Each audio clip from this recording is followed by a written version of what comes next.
महामानव डॉक्टर बाबासाहेब आंबेडकर यांच्या महापरिनिर्वाण दिनानिमित्त कोल्हापुरात कॅन्डल मार्चचं आयोजन केलं होतं।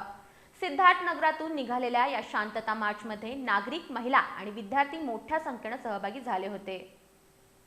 डॉक्टर बाबासाहेब आंबेडकर यांच्या महापरिनिर्वाण दिनानिमित्त दरवर्षीप्रमाणे याही वर्षी कोल्हापुरात कॅन्डल मार्चचे आयोजन करण्यात आलं होतं।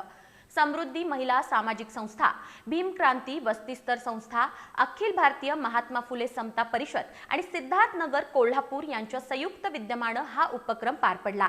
शालेय स्तरावर तसंच सामाजिक प्रबोधनासाठी सातत्याने विविध उपक्रम राबवणाऱ्या या संस्थांनी महान व्यक्तिमत्वाला अभिवादन करण्यासाठी सिद्धार्थ नगर इथून कॅन्डल मार्च काढला।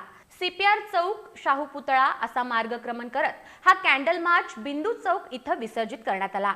महिला, युवक तसंच सिद्धार्थ नगर परिसरातील अबालवृद्ध नागरिक मोठ्या संख्येने या कॅन्डल मार्च मध्ये सहभागी झाले। कार्यक्रम यशस्वी करण्यासाठी संस्थेच्या अध्यक्षा स्वाती काळे यांच्यासह सीमा कांबळे, सुषमा काळे, सलोनी काळे, संगीता कांबळे, तारा डाके आणि सविता कांबळे यांनी विशेष परिश्रम घेतले।